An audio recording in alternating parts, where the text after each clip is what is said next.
me out. What are the things I want to do to the Forester to maximize its capabilities for exploring the backcountry? Suspension upgrades to gain more clearance, eliminate that saggy rear end, and fit larger tires? A custom front bumper to improve approach angle and carry a winch? Rear bumper mods to improve departure angle and have someplace to carry a larger spare tire? Lockers to get over terrain that stops open diffs? Dual range transmission for lower gearing?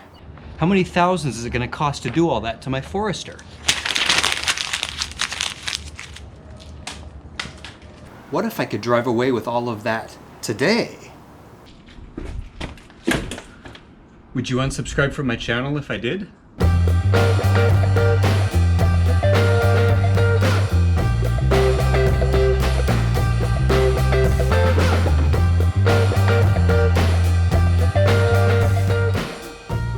Plus, hey, can you believe how cute this thing is? Well, it's actually nicer to drive than I thought it would be. There's definitely, it's definitely a little on the bouncy side. This one's actually equipped with power steering, which I think is unusual in these. Not that it's hard to steer a little car like this. I don't know, I could sell the Forester, buy the Suzuki, and have my entire mods wish list done. Like that. And have money left over. This could be pretty fun. This could be pretty fun.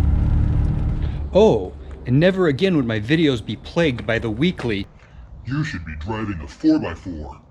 I mean, yeah, I'm sure someone would find something to gripe about. They always do.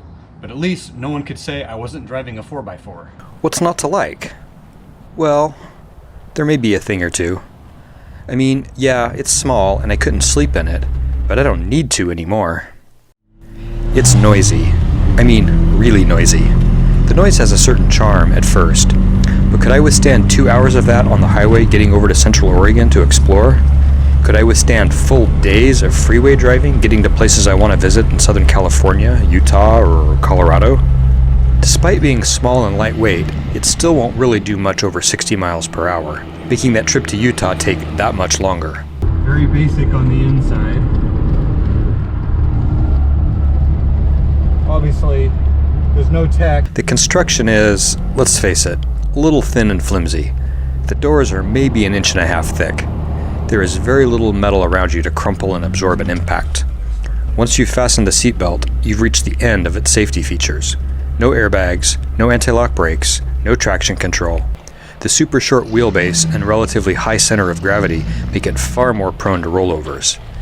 It's kind of a death trap. Should I be driving my kids around in this thing? You may ask yourself, why not just get the new Suzuki Jimny?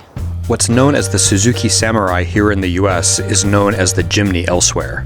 The latest generation of the Suzuki Jimny hit the market in 2019 and has all the modern features that my Forester has, but it's a true 4x4. And many of you know I love the new Jimny. I follow Jimny channels on YouTube. I mean, just look at that perfect little rig. I love it.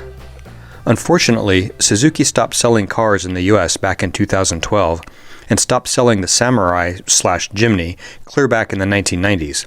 So any Samurai you find is like 20 to 30 years old. Plus, the vast majority that were sold here were soft tops, have been sitting outside for decades with water leaking in, and are really just funky beat-up messes. This little tin top is by far the nicest Samurai I've ever seen. It's only got 80,000 miles on it, and it's already got all the mods one would want for hitting the trail. Lift, lockers, bumper, winch, brand new mud terrain tires. It's ready for adventure. But yeah, this was just a test drive, and it really only took about 5 minutes of driving it around to realize I am still much better off in the Forester.